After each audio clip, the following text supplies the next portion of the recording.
Induced electric field inside and outside a solenoid.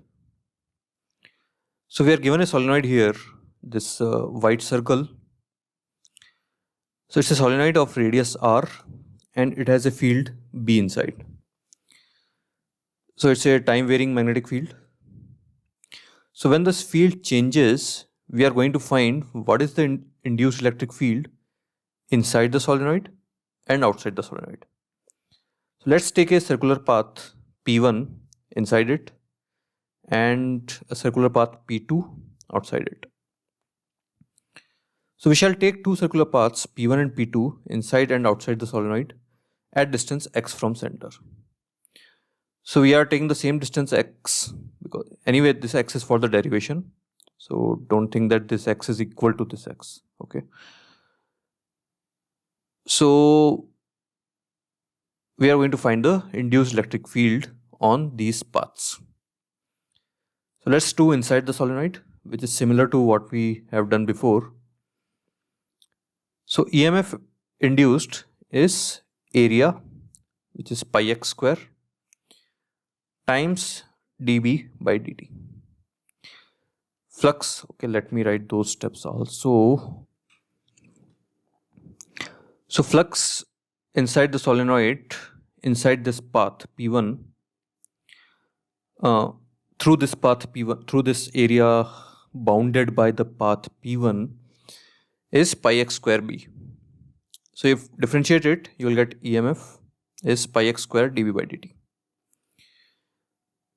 So if you take a small element dl, so by symmetry electric field E will be tangential and its value will be same. So I can do it as line integral of E dot dl. So E is same and integral of dl will be 2 pi x. So E is equal to EMF is equal to E times 2 pi x.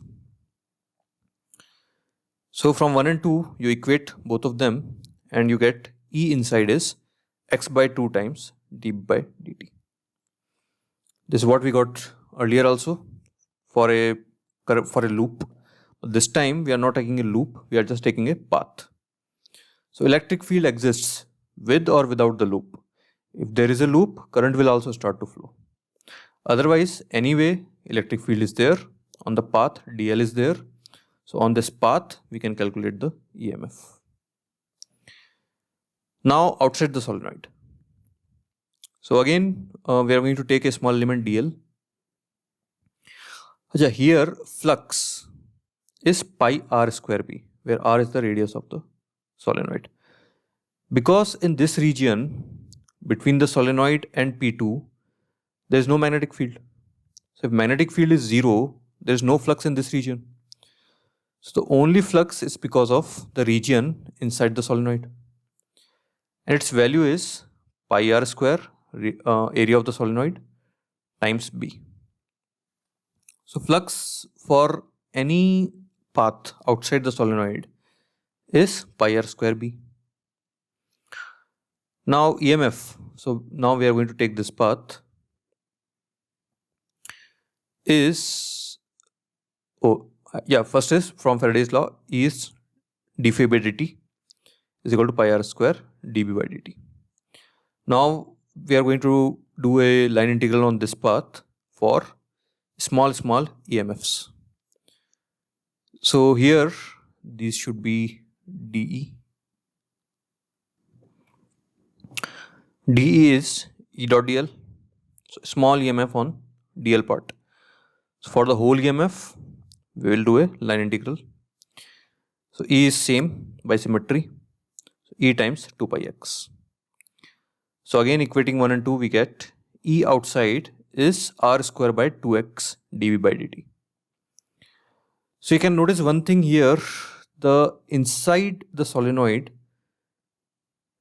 with x EMF is electric field is increasing, and here outside it is inversely proportional to x, so electric field is decreasing. So as you move towards the solenoid, electric field is increasing and after that it is decreasing. So now let us draw the field lines, how the electric field lines will look like inside and outside this region. So this pink part is the solenoid, and inside the electric field is proportional to x, and we have already seen that these lines are circular in nature, and outside the electric field is inversely proportional to x.